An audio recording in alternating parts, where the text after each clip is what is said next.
Sir నమస్కారం sir. నమస్తే. Sir Chandrababu గారు అండ్ పవన్ కళ్యాణ్ గారు మరి ఇవాళ మీట్ అవ్వడం చూస్తున్నాం. వాళ్ళ సీట్ల విషయం పైనైతే ఒక స్పష్టత వచ్చిందనే చెప్తున్నారు. మరోవైపు చూస్తున్నాం జగన్మోహన్ రెడ్డి గారు ఒక వైపున విడతల కొద్దీ అభ్యర్థులను ప్రకటిస్తున్నారు. ఇటు వీళ్ళకైతే ఇప్పుడు స్పష్టత వచ్చింది అని అంటున్నారు. మరి ఎప్పుడు అనౌన్స్ చేసే ఛాన్స్ ఉంది? మీరేం చెప్తారు సార్ వీటి గురించి? అంటే పొత్తు ఉంటుందా? ఉండదా? అనే దాని మీద ఒక రగడ జరిగింది మొన్నే. అవును. బహిరంగంగానే వీధికెక్కి మాట్లాడుకోవడం జరిగింది. మండపేట స్థానానికి సంబంధించి వాళ్ళ అభ్యర్థిని ప్రకటించారు టీడీపీ వాళ్ళు. అది యాక్చువల్‌గా జనసేన తన ఖాతాలో ఉన్న సీట్ అనుకుంది. ఎప్పుడైతే వాళ్ళు మండపేట ప్రకటించారో అది పొత్తు ధర్మానికి విఘాతంగా భావిస్తూ బహిరంగ వేదిక మీదే పవన్ కళ్యాణ్ రాజోలు, రాజానగరంలో మేము పోటీ చేస్తామని ప్రకటించాడు. అది కొంత సోషల్ మీడియాలో ట్రోల్ అయింది. తెలుగుదేశం పార్టీ శ్రేణులు కొంచెం పవన్ కళ్యాణ్‌ని టార్గెట్ చేసి మాట్లాడటం జరిగింది. పొత్తు ఏమైపోతుంది అనే గొడవ దాకా వెళ్ళిందది. ఈ 2 సీట్లు గొడవ, లేకపోతే ఈ 3 సీట్లు గొడవ కాకుండా ఇంకొంచెం సీరియస్‌గా తెనాలి సీటుంది. తెనాలి నుంచి పోటీ చేయాలని నాదెండ్ల మనోహర్ అనుకున్నాడు జనసేన పార్టీలో. ఆయన పవన్ కళ్యాణ్ తర్వాత స్థానంలో ఉన్నాడు నంబర్ 2 పొజిషన్‌లో. నంబర్ 2 పొజిషన్‌లో ఉన్నాడు గానీ నిజానికి వ్యవహారం అంతా ఆయనే నడిపిస్తున్నాడు. అంటే కీలకం. జనసేన పార్టీలో కీలక నాయకుడిగా ఉన్నాడాయన. ఆయన తెనాలి నుంచి కంటెస్ట్ చేయాలనుకుంటున్నాడు. తెనాలిలో గతంలో గెలిచిన చరిత్ర ఉంది. గెలిచినప్పుడే వైఎస్ ఆయనకి స్పీకర్‌గా సభాపతి బాధ్యతలు అప్పచెప్పాడు ఆ రోజుల్లో.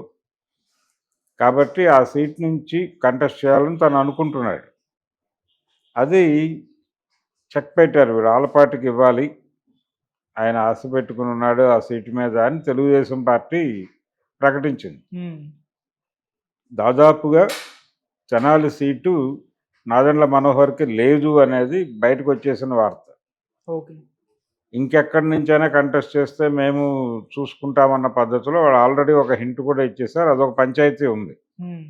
అందుకని కొన్ని సీట్ల విషయంలో గందరగోళం ఉన్నమాట వాస్తవం రెండిటికి.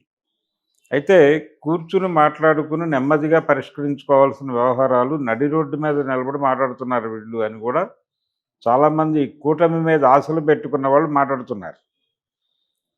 ఎప్పుడైతే వీళ్ళు జనసేనని అడగకుండా అభ్యర్థులను ప్రకటించారో ఆయన సీరియస్ అయ్యాడు. నిజానికి ఈ పొత్తులకు సంబంధించి ఒక కమిటీ వేయాలి అనే ప్రతిపాదన పవన్ కళ్యాణ్ ముందే చేశాడు.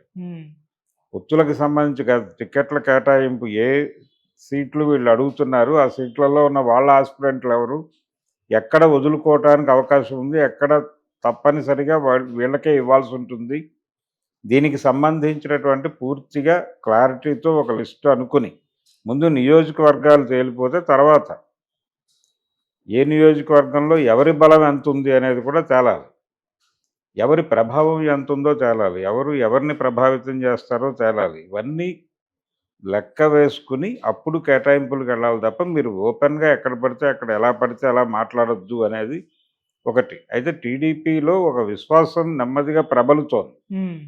మనం గెలిచేస్తున్నాం, గెలిచే పార్టీ మంది, దాదాపుగా మన గెలుపు ఖాయమైపోయింది అని చెప్పి వాళ్ళు ప్రిపేర్ అయిపోతున్నారు. జనసేన కూడా ఈసారి ఎట్టి పరిస్థితుల్లోనూ అసెంబ్లీలో కాలు పెట్టాలి అంటే పర్టికులర్గా పవన్ కళ్యాణ్ కాలు పెట్టాలనే టార్గెట్ ఓరియంటెడ్గానే పనిచేస్తున్నారు. ఇవన్నీ అంటే ఎవరి ప్రోగ్రాం వాళ్ళకు ఉంది. జనసేన ఈసారి ఎట్టి పరిస్థితుల్లోనూ అసెంబ్లీలో ప్రవేశించగలను అనే కాన్ఫిడెన్స్తో అయితే ఉంది. తెలుగుదేశం పార్టీ గెలిచేస్తున్నాం అనే కాన్ఫిడెన్స్లో ఉంది. అక్కడేమో దాదాపు ఈ పొత్తులకు సంబంధించి సీట్ల కేటాయింపుకు సంబంధించి రకరకాల వ్యక్తులు ఇన్వాల్వ్ అయ్యి నడుస్తోంది అక్కడ. రెండోది ఆర్థికంగా కూడా డబ్బులు పెట్టడం, మీరెంత పెడతారు అని బేరాలు కూడా నడుస్తున్నాయి. లోకేష్ దగ్గర నడుస్తుంది పంచాయతీ ప్రధానంగా. లోకేష్తో పాటు కిచెన్ క్యాబినెట్ నుంచి కూడా సలహాలు సంప్రదింపులు నడుస్తున్నాయి. ఇవన్నిటినీ పరిగణనలో తీసుకుని గతంలో అంటే చంద్రబాబు నాయుడు గారు సోలో నిర్ణయాలు తీసుకునేవాడు. అంటే ఆయనకు ఒక కోటరీ ఉండేది. ఆ కోటరీతో కూర్చుని మాట్లాడి ఏది ఎవరికి ఇవ్వాలనేది డిసైడ్ అయిపోయేవాడు. అందుకని లెఫ్ట్ పార్టీలతో పొత్తులు పెట్టుకున్న రోజుల్లోనూ జాతీయ స్థాయిలో ఇతర పార్టీలతో కలిసి వెళ్ళాల్సిన సందర్భాలు వచ్చినప్పుడు చాలా పద్ధతిగా వ్యవహరించేవాడు ఆయన ఒక స్కీమ్ ప్రకారం. ఇప్పుడు ఆ స్కీమ్ ప్రకారం వెళ్ళే అవకాశం లేదు అక్కడ. అంటే చాలామంది పార్ట్నర్స్ అయిపోయారు ఇంటర్నల్‌గా తెలుగుదేశం లోపలే. దీంతో ఎవరిని కాదనలేని పరిస్థితిలో ఉన్నాడు ఆయన. నిజానికి లోకేష్‌కి ఒక నిరసన ఉంది జరుగుతున్న ప్రక్రియ పట్ల. హ్మ్. జగన్ పట్ల ఆయనకున్న కోపంలో ప్రధానమైనటువంటి అంశం ఏంటంటే, జగన్మోహన్ రెడ్డి చంద్రబాబుని అరెస్ట్ చేయకుండా ఉండుంటే, ఈ ఎన్నికలు ఇలాగే జరుగుంటే, ఓకే. తాను సీఎం అయి ఉండేవాడిని అనేది ఆయన బలంగా నమ్ముతున్నాడు. హ్మ్. అంటే తెలుగుదేశం పార్టీ రెండోసారి ఇప్పుడు గెలిస్తే ఆయనే సీఎం అనేది బయట కూడా ప్రచారం జరిగింది. చంద్రబాబు అరెస్ట్ కంటే ముందు. ఎప్పుడైతే చంద్రబాబు అరెస్ట్ అయ్యాడో, అరెస్ట్ అయిన తర్వాత పవన్ కళ్యాణ్ వచ్చి పొత్తు పెట్టుకున్నాడు. పొత్తుతో వెడుతున్న సందర్భంలో కొత్త ఒక సీఎం అభ్యర్థిగా కొత్త నాయకుడి పేరు ప్రస్తావించలేని ఒక విచిత్రమైన పరిస్థితి ఏర్పడిపోయింది. అవును. అందుకని అనివార్యంగా చంద్రబాబే పగ్గాలు చేపట్టాలి ఒకవేళ కూటమి గెలిస్తే. లేదు తాను పొలిటికల్‌గా రెస్ట్ తీసుకోవాలనుకుంటే పవన్ కళ్యాణ్‌ని ప్రకటించాలి. ఎందుకంటే కష్టకాలంలో వచ్చి నిలబడ్డటువంటి వ్యక్తిగా ఆయనకు తెలుగుదేశం పార్టీలో ఒక ఇమేజ్ ఏర్పడిపోయింది. వితిన్ తెలుగుదేశం శ్రేణులు.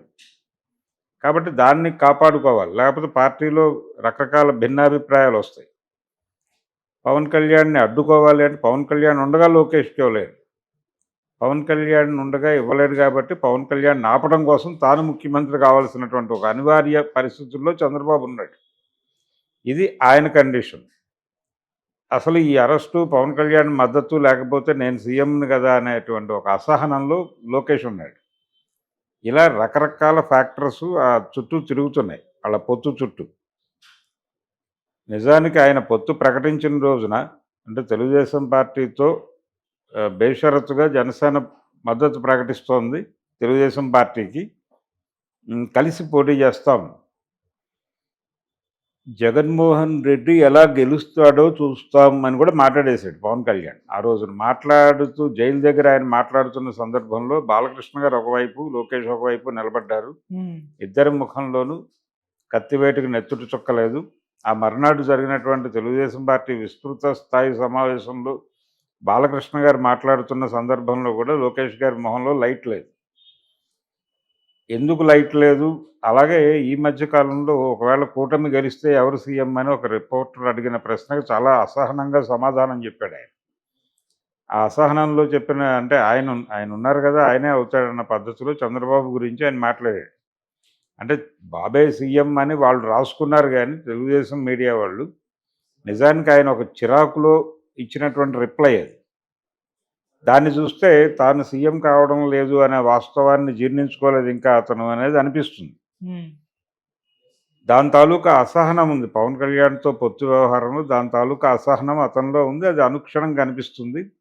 అది ఎప్పుడైనా కొంచెం ఓవర్ రైడ్ చేయాలనుకున్నప్పుడు ఇలాంటివి వస్తాయి. ఈ మండపేట సీటు కమిట్మెంట్లు ఇలాంటివి ముందుకొస్తాయి. వచ్చినప్పుడు వాళ్ళు సీరియస్‌గా దీన్ని అడ్డుకునే ప్రయత్నం చేస్తున్నారు. అంటే తమ నిరసన తెలియజేయటమే పవన్ కళ్యాణ్ ఉద్దేశం. బహిరంగంగా మాట్లాడటం వెనకాల. ఓకే. ఓపెన్‌గా ఆయన రాజోలు, రాజానగరం గురించి మాట్లాడాల్సిన సందర్భం ఎందుకొచ్చిందంటే, ఇది తెలియాలి ఆళ్ళకి తగలాలి నాయకత్వానికి అనే ఉద్దేశంతో రైజ్ చేశాడు. కానీ, ఆయన పొత్తుకు వెళ్ళటానికి సిద్ధంగానే ఉన్నాడు. సుముఖంగానే ఉన్నాడు. కాకపోతే గౌరవప్రదంగా ఉండాలని చూసుకుంటున్నాడు. హ్మ్. ఆ గౌరవానికి ఏదైనా భంగం జరిగితే ఏం చేయాలనే విషయంలో ఆయన ఆలోచిస్తున్నాడు. ఓకే. అందుకని ఈరోజు ఇవన్నీ జరిగిన వ్యవహారాలన్నీ సార్ట్ ఔట్ చేసుకొని ఎలా ముందుకెళ్దాం అనేది నిర్ణయించుకోవటం కోసం ఫ్రెండ్‌షిప్ స్ట్రెంగ్థెన్ చేసుకోవాలి. ఈ మధ్య వచ్చినటువంటి గ్యాప్‌లు తొలగించుకోవాలి అనే ఎజెండాతో వాళ్ళిద్దరూ కూర్చున్నారు ఈరోజు.